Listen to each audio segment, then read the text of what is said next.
Starting off at number 10, we have São Tomé and Príncipe with about 8,000 visitors. The African island nation of São Tomé and Príncipe remains one of the least visited countries in the world.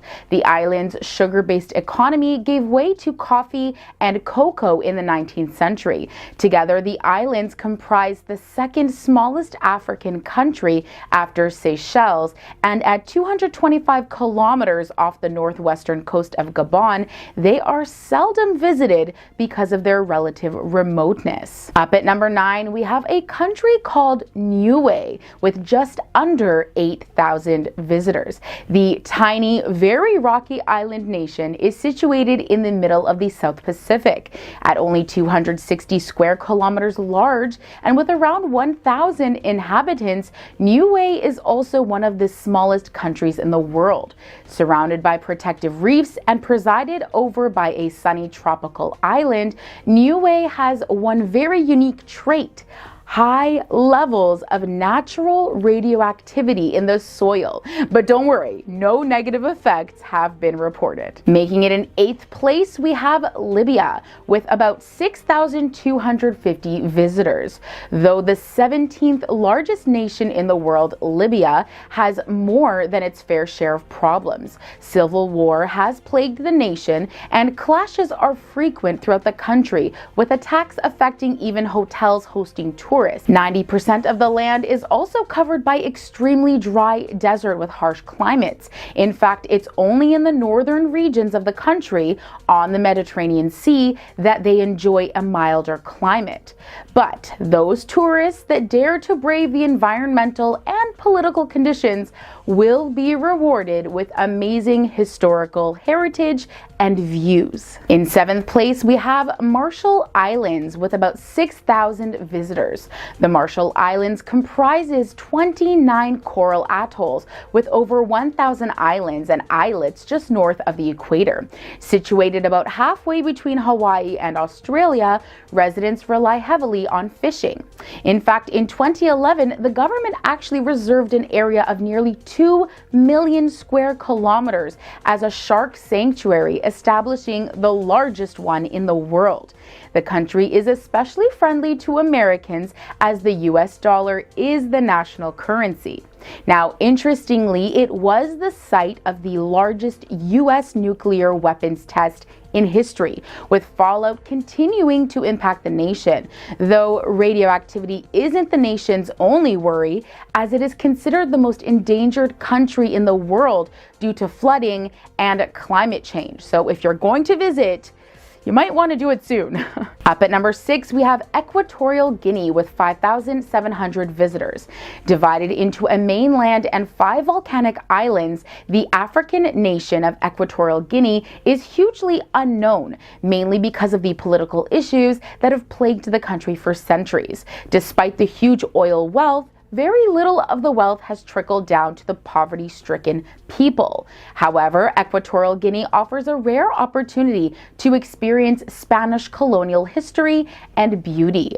Natural wonders are the biggest draw to the nation, with outstanding volcanic views, seaside sand stretches, and an unspoiled jungle environment. Animal lovers are in luck as the rainforest is home to numerous endangered primates, and the beaches host nesting sea turtles. All right, and halfway in our list today, we have South Sudan with 5,500 visitors. Having recently split from Sudan, South Sudan is one of the newest countries in the world. Because of a diverse population, including Muslims, Christians, and animists, and equally diverse geography, South Sudan has been afflicted by civil war for more than 40 years. Even with tumultuous politics and a potentially dangerous atmosphere, Sudanese hospitality remains second to none, and those who venture into this country often report it as one of their favorites. With a rich and ancient cultural history, South Sudan has delicious cuisine as well, including Turkish, Egyptian, and Ethiopian influences,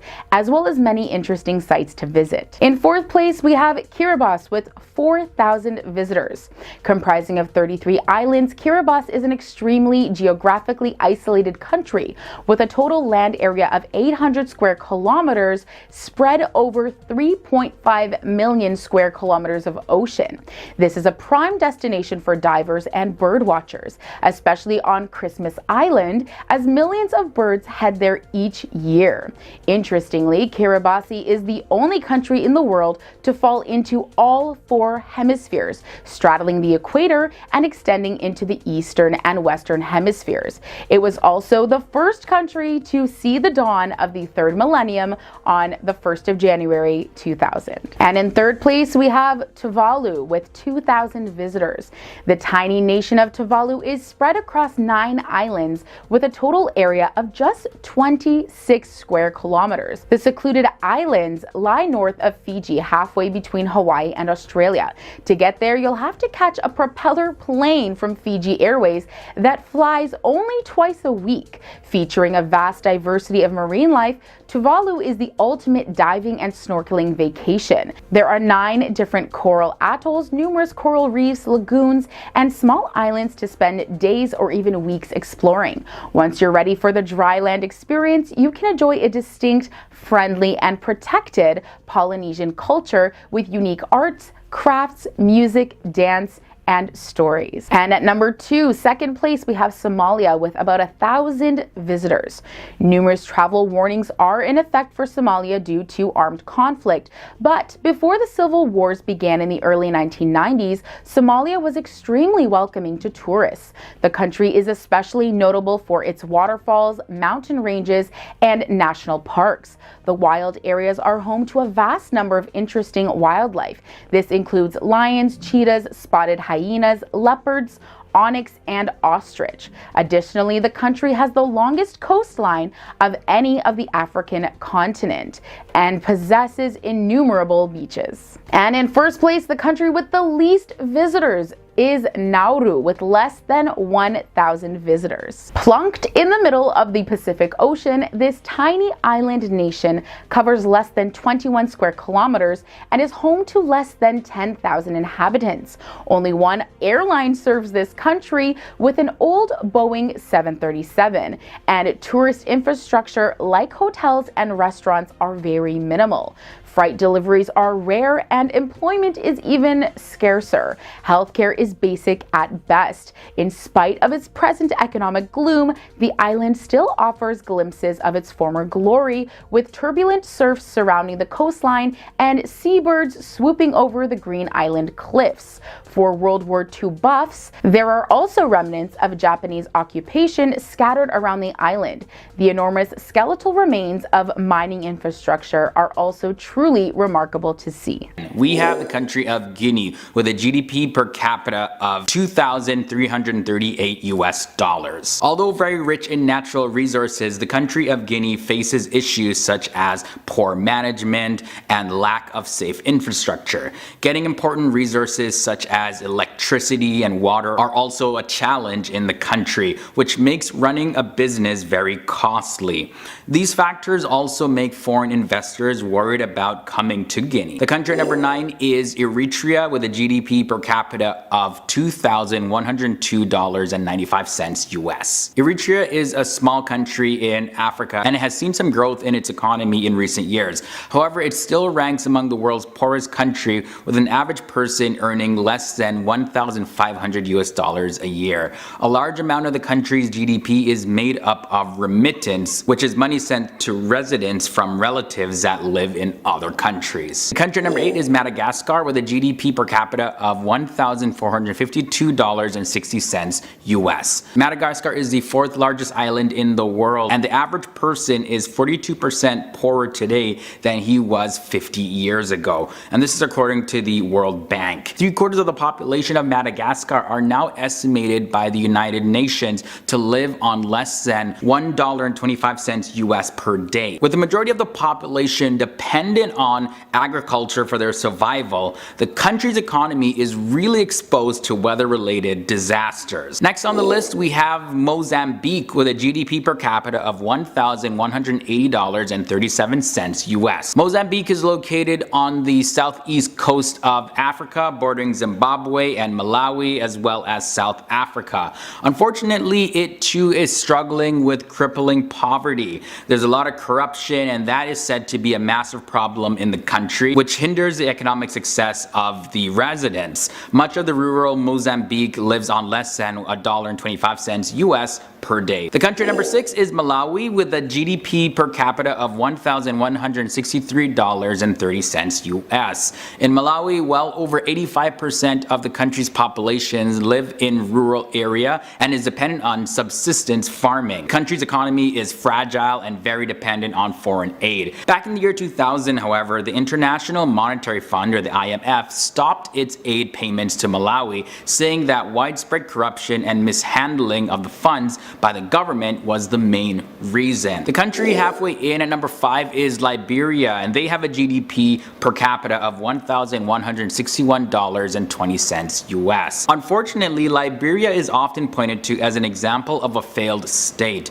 The country has suffered and struggled a lot for a variety of reasons, including an outbreak of Ebola in recent years, as well as the rise of militant groups and warlords who are controlling resources. The country number 4 is Niger with a GDP per capita of $932 US. Niger is named after the Niger River, and Niger has oil reserves, but internal problems have led to major economic issues. While Niger is the largest country in West Africa, most of its territory is covered by the Sahara Desert, which limits the economic activities which the country's population can engage in. Also, the country is landlocked and poor in resources. Only 3 nations left. At number 3, we have the Democratic Republic of Congo with a GDP per capita of $930.50 USD. The Democratic Republic of Congo, which is different from the Republic of Congo, and it's really unfortunate for this country because it has been in the middle of all sorts of military and political issues for a long period of time, and this is why we have such a low GDP per capita. And one of the saddest things about this is that over the recent years it has actually fallen. Then there's also the Central African Republic with a GDP per capita of $774.70 USD. The economy of Central African Republic is largely dependent on the exports of diamonds, which brings in between 40 to 55% of the country's exports revenue. However, it's estimated that up to half of those diamonds are sold on the black market, which denies the government of tax revenues, as well as hardworking business people are getting completely ripped off. Now, the number 1 most poor nation in the world is Burundi with a GDP per capita of $660.30 USD. Burundi tops this list, and it's another African nation with an overwhelming majority of its population depending on agriculture. According to the IMF data, over 80% of the country's population lives below the poverty line, and problems with government corruption and coups have really crippled Burundi's ability to actually develop as a nation. And as a result, poverty is widespread. So guys, that brings us to the end of this episode. Definitely an eye-opening one. Being on the poorest country list is definitely not an achievement that you want associated with your country. And we can see that a lot of these countries are fully rich with resources and capable minds and people. However, it's just unfortunate that based on how their systems are structured, government and political issues and corruption, you can see how they can really affect a nation. All right, number 10 on our list today probably doesn't come as a surprise to you, as North Korea is quite notorious for their reputation around the globe, especially when it comes to tourists visiting their country. I guess it's fair to say that whatever happens in North Korea stays in North Korea. Most of the public in the country have no idea what the outside world has to offer, and truthfully, none of us really know what happens behind their borders unless we've been there. You might be surprised to find out that the only way to access North Korea is through a paid guided tour from China. And while you're on these tours, don't even think about taking photos, interacting with locals, or speaking ill of their leader. And definitely do not try entering North Korea unless you are booked with a tour. To give you an idea of what the tour alone might cost, most guided tours range from $500 to $2,500 US. And I'm sure that does not include the cost of your airline ticket and accommodation. So your desire to go there should be pretty intense if you're going to go through all of that work. Next on our list, we have Saudi Arabia. Now, Saudi Arabia's visa laws are a bit shocking, and this is because when you hear the stipulations on entering the country, you may feel as though they are stuck in the past. Despite the country being quite rich, full of modern cities and grand shopping experiences, not just anyone can enter. Women traveling solo must have a sponsor upon entering the country, and this person needs to be responsible for that female for the entire duration of her trip. Couples who enter Saudi Arabia are expected to be married and provide proof of marriage via a legally certified marriage certificate. Without either of these, your visa would likely be denied. Oh, and we should also mention that if you have an Israel travel stamp anywhere on your passport, you could also have further trouble obtaining a visa. Now, if you don't fall into any of these categories that we mentioned just now, your visa process should hopefully process smoothly. Visas for Saudi Arabia are typically around $123. Fancy a visit to Turkmenistan? As you can see, having an invitation letter from a citizen or travel agency of the country you intend to visit is quite a common thing for many of the countries on today's list. But Turkmenistan requires you to have an invitation letter even just to apply for a visa, and this does not secure the process as you could still be denied. Other than the required letter, Turkmenistan isn't overly difficult for travelers. Now, you'll just have to make sure to fill out an immigration card upon arrival and register with the state service within 3 days of arriving in the country. The cost of the Turkmenistan visa ranges between $35 to $50 USD. Not too bad. Next up, we have China. Now, China's visa process isn't as intense as North Korea, but still has its own unique challenges. Most passport holders can travel to China for a period of up to 72 hours without obtaining a visa. For example, if you're just doing a layover or popping in for a day or two, there's no problem there. Just keep in mind they may ask you many questions to make sure you're telling the truth about where you're staying, but most of the time you'll be cleared. Now, if you plan to stay for longer, you'll need to book an appointment in your home country with an accredited travel agency that processes Chinese visas. You will need to prove where you're staying, what day you're flying in, and how long you will be in the country. If you plan to be in China for over 30 days, they'll also want to see a daily itinerary.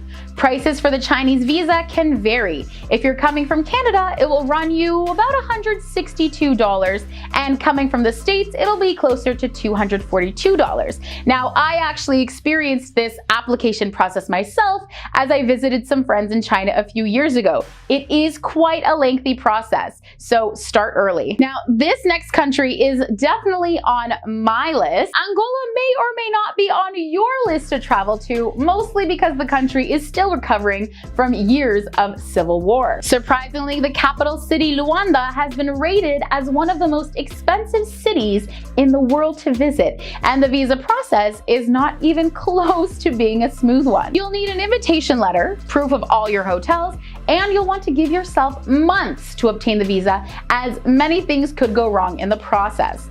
Also, be mindful to stash away some cash, as visas run for about $120 US dollars, and that's only citizens from 59 countries that can actually obtain the visa. But the visas also come with processing fees and other possible fees upon arrival. Now, it sounds like quite the challenge, but if your heart is set on Angola, then go for it. It's definitely going to be on my future travel list. All right, bringing us halfway through our list today, we have Pakistan. Now, Pakistan does not allow anyone to enter their country without an official invitation from a sponsor. You will be surprised to note, though, that it doesn't have to be someone you know necessarily. It could also be booked by a travel company with package offers. As long as your sponsor is able to write you a letter of invitation explaining their relationship to you and the purpose for your visit, you both provide your IDs, and you are able to submit a completed visa application, you should be all clear to visit. Tourist visas with a 2-week processing time are about $160 US dollars. All right, and next we have beautiful Russia. Russia's visa process is ranked as one of the more expensive visas to obtain. Even if you come from a powerful nation with a strong passport, that will not help making it any easier. Now, it's no surprise that if you expect access to their country, they will want to know all about you. That includes your travel history in the last 10 years. They want to know what you intend to do in their country, and they ask you to pre-book all of your accommodation, so there's not much room to be flexible. And don't think about applying online because that is a no-go. Each visa application comes with taking fingerprints, photos, and a perfect application.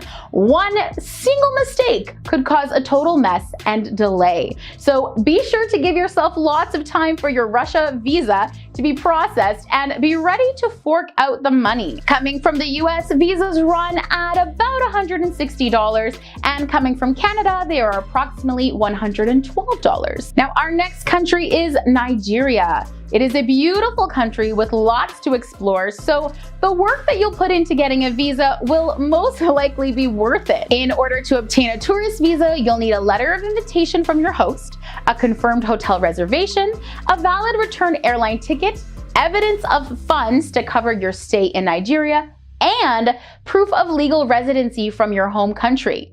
Costs can range anywhere from $160 to $180 US. Coming in at number 2, we have Bhutan. Bhutan is a country that comes with some unique challenges to get a visa.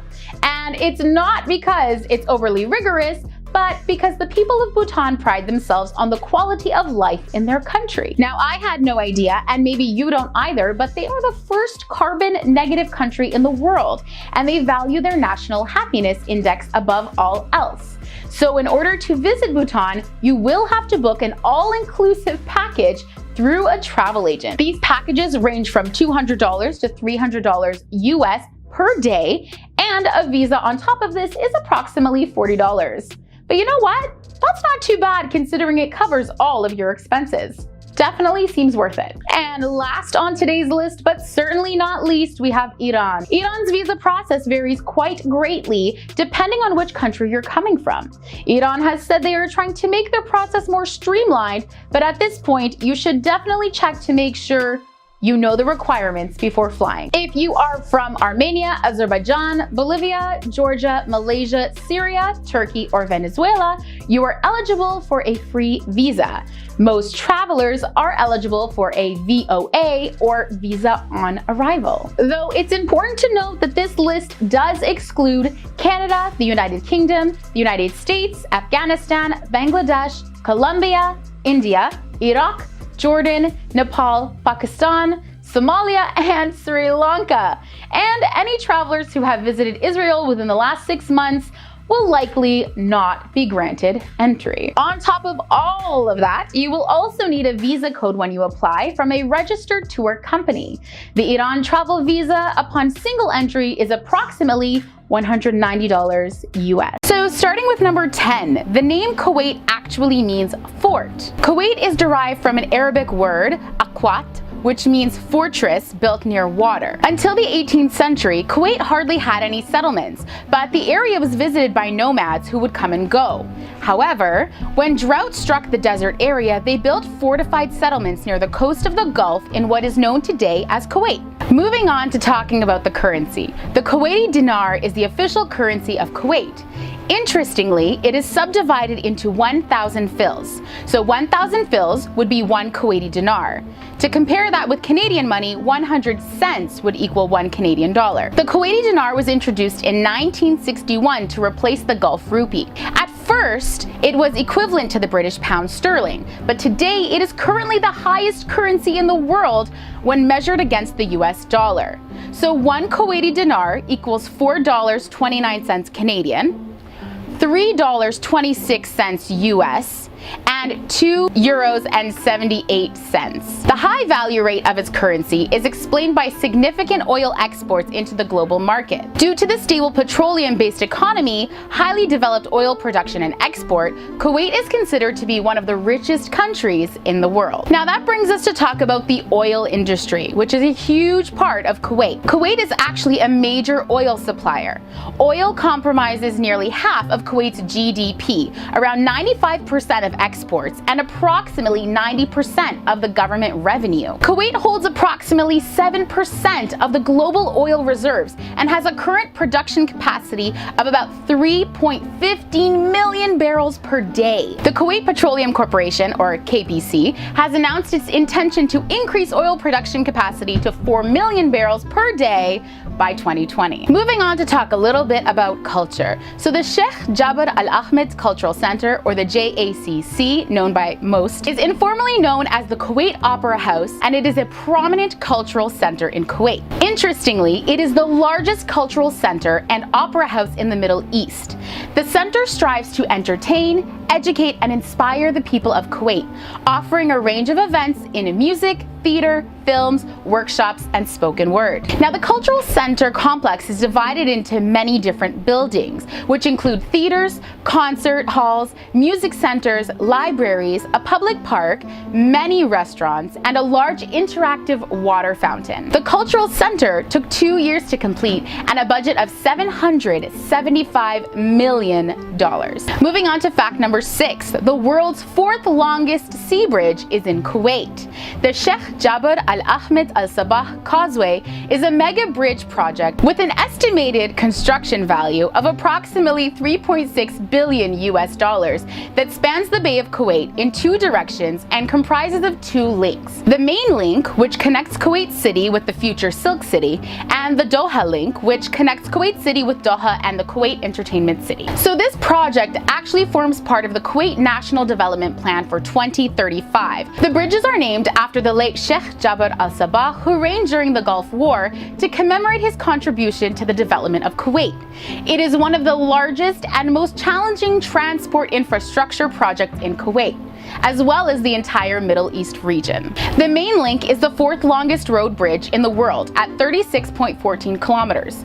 Both bridges have a combined length of 48.5 kilometers. It leads from the capital, Kuwait City's free trade zone, to an uninhabited area set to become another thriving port, Silk City. Bringing us to fact number 5, where we're actually going to talk about this Silk City. The Medina Al Harir, Arabic for Silk City, is a proposed 250 kilometer squared urban area in the Subiya region of northeastern Kuwait. So apart from a free trade zone and seaport, the Silk City will have an airport, an Olympic stadium, a tower taller than Dubai's Burj Khalifa, and housing for up to 700,000 people. Now, the cost of this long-term mega development is estimated to be more than $100 billion, hence the causeway's strategic importance to the country. Now, interestingly, much of the free trade zone development will be done in partnership with China after the 2 countries signed memorandums in the past several years. The vision is for the causeway to establish Kuwait as an international trading center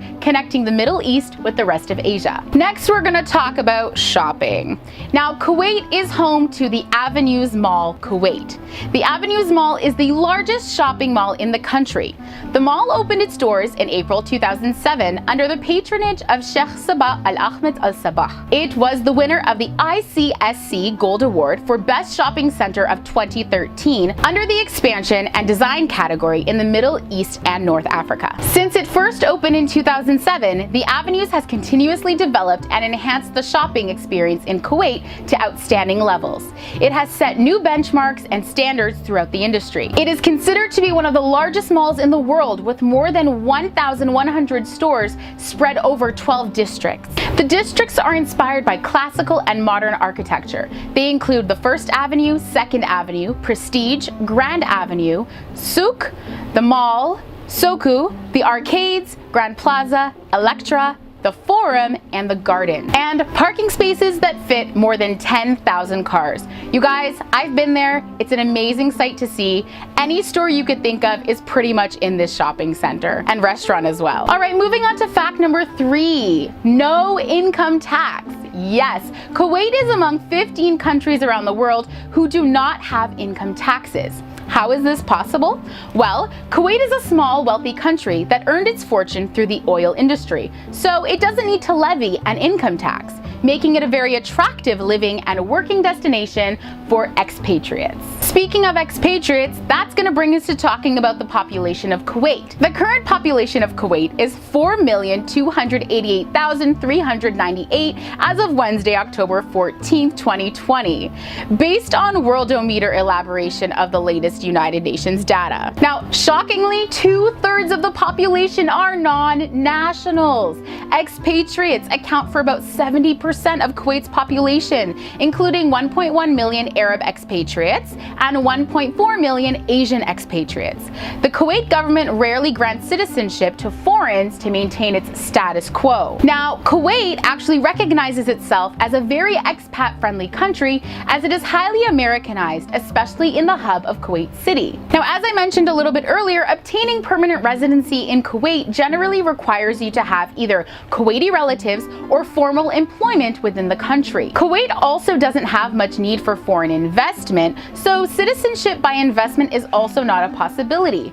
And actually, all businesses in Kuwait must be officially owned by Kuwaiti nationals. Alright, moving on to our last fact of today. Number 1 brings us to talk about the beautiful Kuwait Towers. So in the Sharq district of downtown Kuwait City lies one of the country's most visually arresting landmarks, the Kuwait Towers. With its panoramic views and striking modern design, this group of symbolic towers has won iconic architectural status globally. They have become a symbol of the nation's prosperity and urbanization, known to the locals as Al-Abraj, translated simply to the towers. The monument's prominent location is on the Arabian Gulf Sea front, which adds to popularity among tourists and locals alike. Now, the core inspiration for the tower's design came from a balance between the modernity and tradition, with the rocket and globe form representing the intertwined nature of two fundamental ideals, humanity and technology. The main tower rises to 185 meters and is one where you will be headed when visiting the towers. It has 2 spheres, one of which is called the viewing sphere. It has a revolving viewing platform at a height of 120 meters and offers sweeping views of the surrounding area. The tower also houses a selection of restaurants which are very popular among locals. The middle tower is true to its original function and still is used as a water tower, and the smaller tower, which is designed simply for aesthetic reasons, is used as a source of electricity and illuminates the other 2 towers. For those seeking a unique gastronomic experience, the 90-seater restaurant located within the tower sphere is a fun place to dine. For another awesome experience, be sure to check out the towers at night as they light up with various designs. Number 10, the UAE is home to the world's most impressive police cars. That's right, Dubai's police officers are cruising around and keeping the peace in some of the top luxury vehicles. In fact, the Dubai Police's fleet of vehicles includes supercars like Bugatti, Ferrari, Bentley, Lamborghini, Camaro, Mercedes, and many more. I wonder if people get arrested just for the experience of driving around in one of those bad boys. I mean, I highly doubt it, but it's an interesting thought at least, right? You might also be surprised to know that the UAE has incredibly high literacy rates.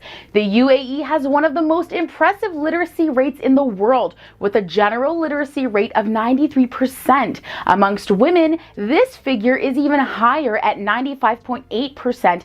And 77% of Emirati women enroll in higher education. In fact, 70% of all university graduates in the country are women, which, as a woman myself, I have to say is pretty darn impressive and certainly something for the country to be proud of. Now, we've all heard of world records, but the UAE holds some unusual world records. Of the many Guinness World Records that the UAE holds, no, seriously, they have so many, you've got to look them up. Now, some of the world records are really well known, such as the Burj Khalifa, the world's tallest tower, and the largest picture frame called the Dubai Frame. But there are also some more obscure world records held by the UAE. For example, they hold the world record for the most dominoes toppled in a circular field.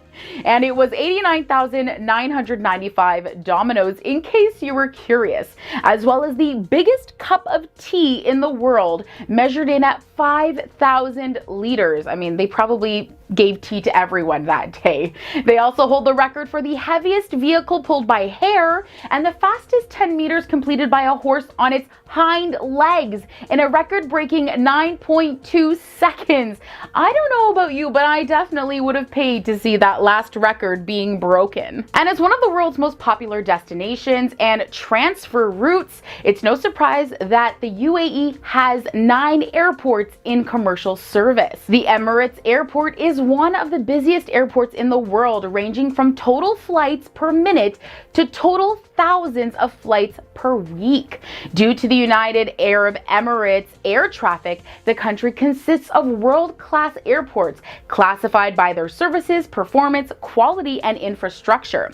The biggest is Dubai International Airport, ranked as the world's busiest airport for international passenger traffic for 6 consecutive years. Some of the other top airports in the UAE include Abu Dhabi International Airport, Sharjah International Airport, Ras Al Khaimah Airport, Al Ain International Airport, and Al Maktoum International Airport. Coming in at number 6, well, 6 of the world's tallest hotels are in the UAE, and all of them, surprisingly, maybe not surprisingly, are in Dubai. Leading the way at 356 meters tall is the 4-star Gavora Hotel on Sheikh Zayed Road, which is 1 meter taller than the 355 meters tall JW Marriott Marquis. The SLS Dubai Hotel and Residences, the Rose Rehan by Rotana, the Burj Al Arab, and the Jumeirah Emirates Towers are also all in the top 10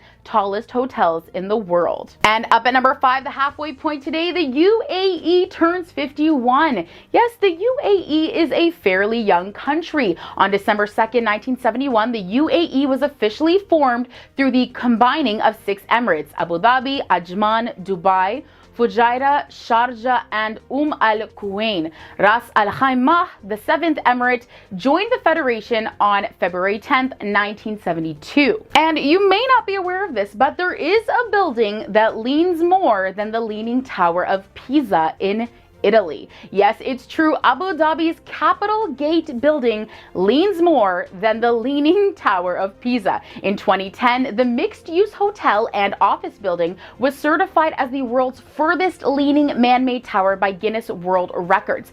The Capital Gate building leans at 18 degrees. That's over 4 times that of Italy's famous Leaning Tower of Pisa. Now, I suppose rolling office chairs would be out of the question in this glass-faced building. Although in reality, I'm sure that the genius architects who put this building together also made sure that all the floors inside the structure itself are level. At least I would hope so. We know that the world is going places with AI, or artificial intelligence, and Dubai is leading that with the world's first minister of artificial intelligence. Omar bin Sultan Al Olama has held the position of Minister of State for Artificial Intelligence since it was created in 2017. I was shocked to learn that he assumed the role at the very young age of 27. That's quite amazing. The new minister was appointed as part of the UAE's mission to be at the forefront of the global technological revolution that, among other things, plans to build homes on Mars by the year 2117. That would be something to see. And did you know that the UAE has no rivers? Well, it's true. While the UAE doesn't have any permanent rivers flowing through the country, there are plenty of cool wadis to check out. Now, for those of you who don't know, a wadi is also known as a valley, a ravine, or a channel that is filled with water only during the rainier months, and then they dry out during the drier months. So, no rivers, no permanent rivers, but plenty of wadis. And up at number 1, we have the most important fact, I think, as a traveler, that it's populated by people of over 200 different nationalities. With a population of 9.99 million as of 2021, more than 80% of UAE residents are expats. Shocking. And they are all originating from more than 200 countries around the world. Citizens from India, Pakistan, Bangladesh, and the Philippines make up the largest percentage of expats in the UAE. quite interesting. Qatar has been ruled by the Al Thani family since the early 1900s, when it was controlled by the British. On July 17, 1913, Sheikh Abdullah bin Qasim Al Thani became the ruler of Qatar. At the time, Qatar's primary industry was pearling and fishing. The country at the time was dealing with widespread poverty, malnutrition, and disease from the collapse of the pearl trade in the 1920s.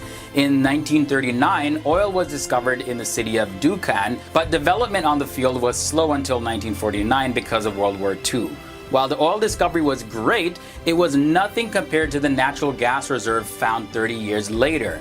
In 1951, Qatar produced 46,500 barrels of oil a day, amounting to $4.2 million in revenue. The discovery of offshore oil fields led to an increase in production to 230,000 barrels per day. Then, Qatar began a slow modernization process. The country's first school, hospital, and power plant, and even telephone exchange all opened in the 1950s.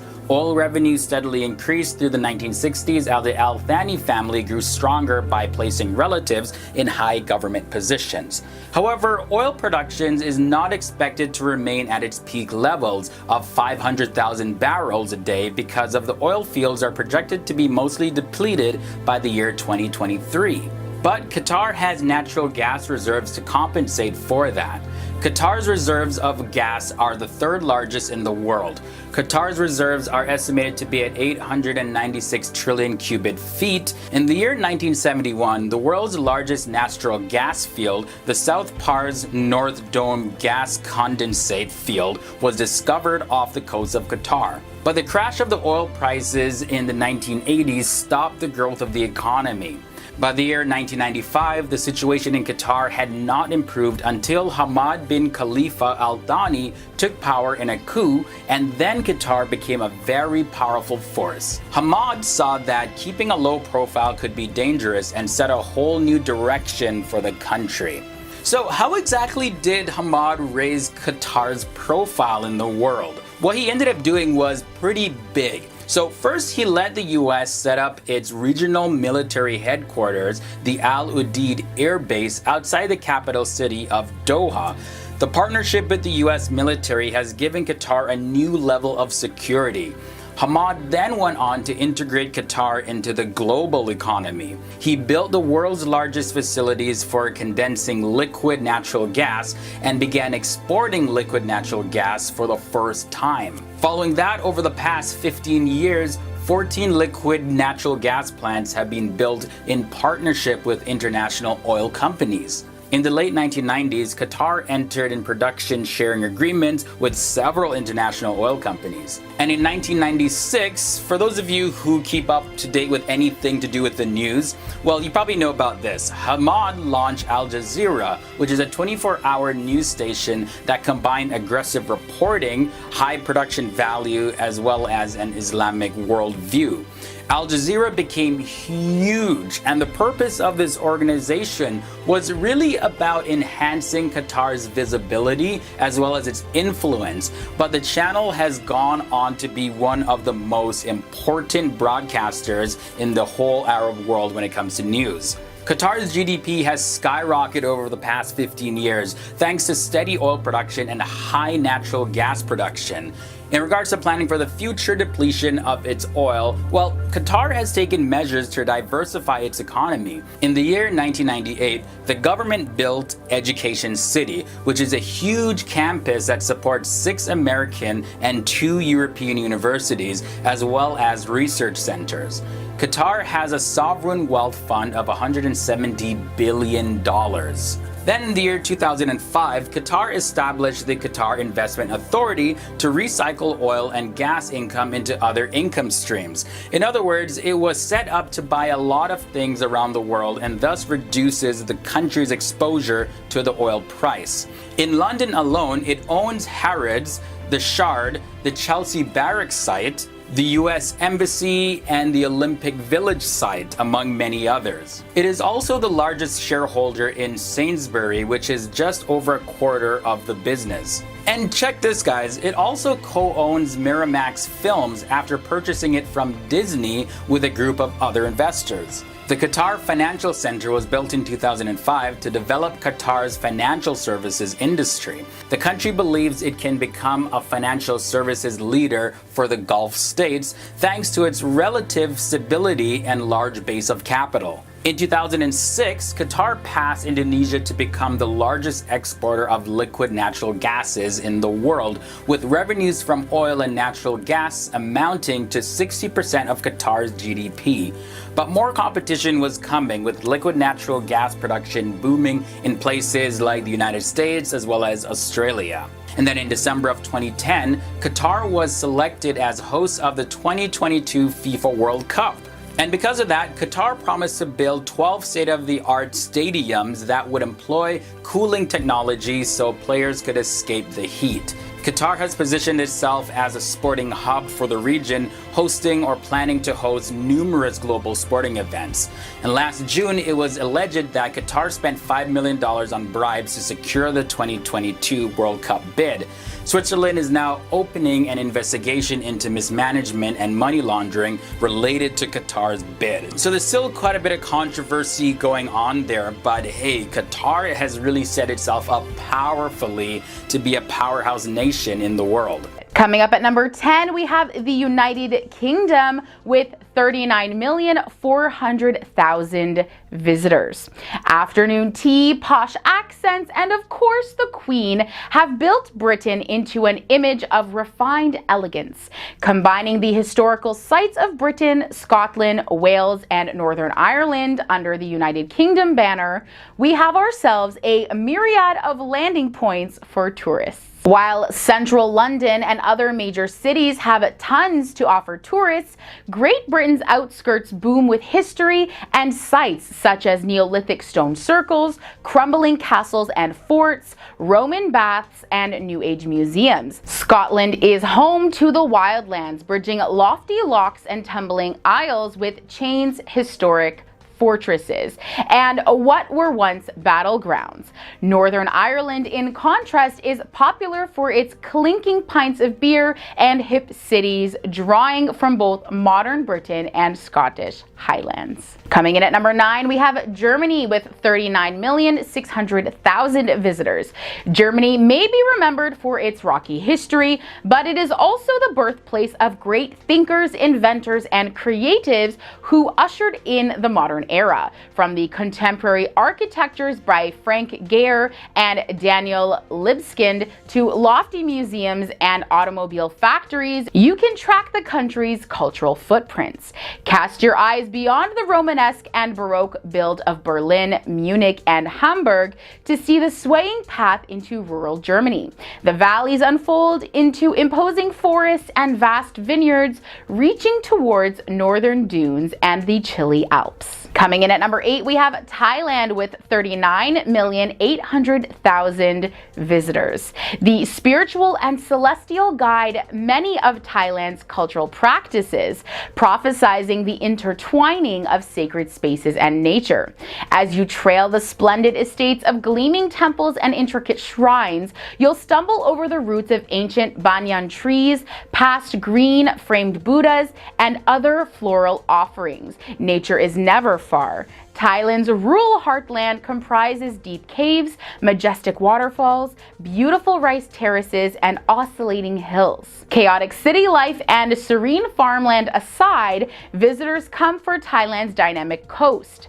Over 1,000 islands dot its shores, gentle waters giving life to corals and whale sharks. Sea cliffs and sand strips invite outdoorsy travelers to stay and play, whereas the holiday towns of Koh Tao, Koh Samui, and Koh Phi Phi hard sell with relaxing messages and tropical cuisine. Coming in at number 7, we have Mexico with 45 million visitors. While most known by tourists for its selection of relaxing getaways, vibrant nightlife, and all-inclusive beachfront resorts, Mexico also celebrates its cultural pride and expressive artistic nature that allows for architectural triumphs in both Teotihuacan pyramids, Mayan temples, and colonial towns, as well as masterful art, home to the likes of Frida Kahlo and Diego Rivera. Underground artistic movements have also brought dance and street art to the forefront. Beyond the city's endless cultural riches are also eye-catching jungles, volcanoes, deserts, and coasts. Mexico's boundless nature offers adventures for both hikers and divers. And making it at number 6 in the list, we have Turkey with 51,200,000 visitors. Turkey smolders with desert heat and sun-beaten ruins, backed by the enticing thrum of bustling cities.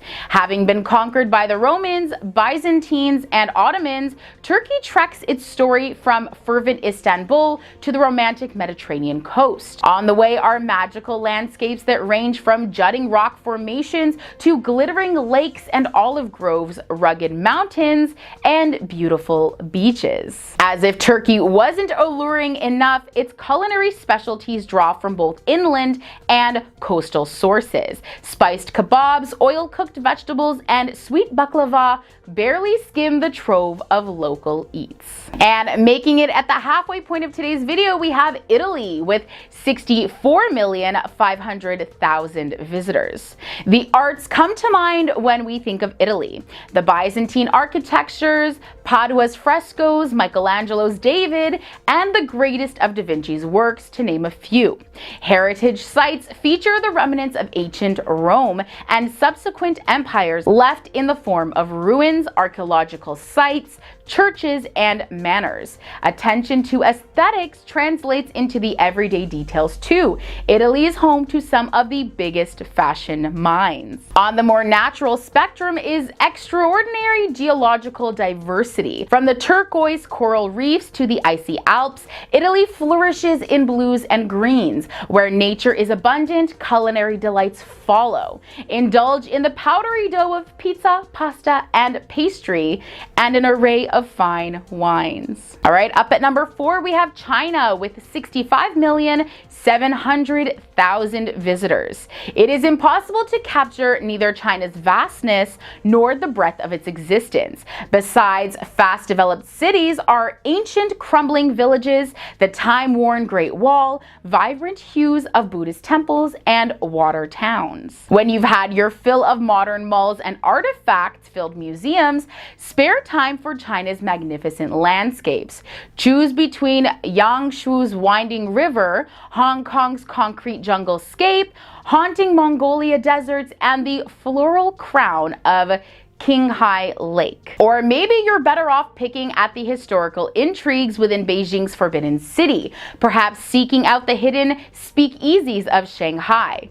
Regardless, if you come for the scenery, you stay for the food, for China's culinary variations mean anything can be eaten, and eaten with relish. All right, coming in at number 3, we have the United States with 79,300,000 visitors. America has always been a popular travel destination due to its sprawl of metropolises and small town charms. With travel patterns trending toward city hopping and road tripping, America's endless highways are ever appealing. New York City, Los Angeles, Las Vegas, Chicago, and Boston are ever evolving urban spaces that boast mixed cultures and cuisines. There is then musical Austin and free-spirited Portland, as San Francisco is dynamic as its coastal waves, and Miami, which entertains with beaches and nightlife. There's also the Grand Canyon, the miles of lush rainforests and country lanes, and when you tune into the radio, the jazz, country, hip-hop, rock, and pop music keeps you company through this mishmash of sights. Coming in at number 2, we have Spain with 83,700,000. Passion flares in Spain, a country crafted for the good life. Embark on an epic road trip looping from Barcelona to Madrid. Gather around the Gothic quarters of Barcelona and browse the experimental works of Gaudi before taking off for the mysterious Alhambra in Granada or the flamenco halls of Seville. There is also Bilbao and San Sebastian in the north, ready to satiate your hunger with delicious pinchos or tapas, and avant-garde architecture. For nature that transforms every season, visit the hills of Picos de Europa, the sandy beaches of Menorca, or party it up in Mallorca. And coming in at number 1, the country with the most visitors is France, with 89,400,000 visitors. France is without a doubt the most visited country in the world, with this record in 2019. Patched up with idyllic villages and romantic cities, France wears its culture in both iconic landmarks and traditional settings. The country's noble castles, villas, and cathedrals pull off ostentatious decor attributed to its long centuries of royal history. The quaint village square markets, beautiful cafe terraces, and the daily rituals of a coffee and croissant present an aura of luxury and timelessness.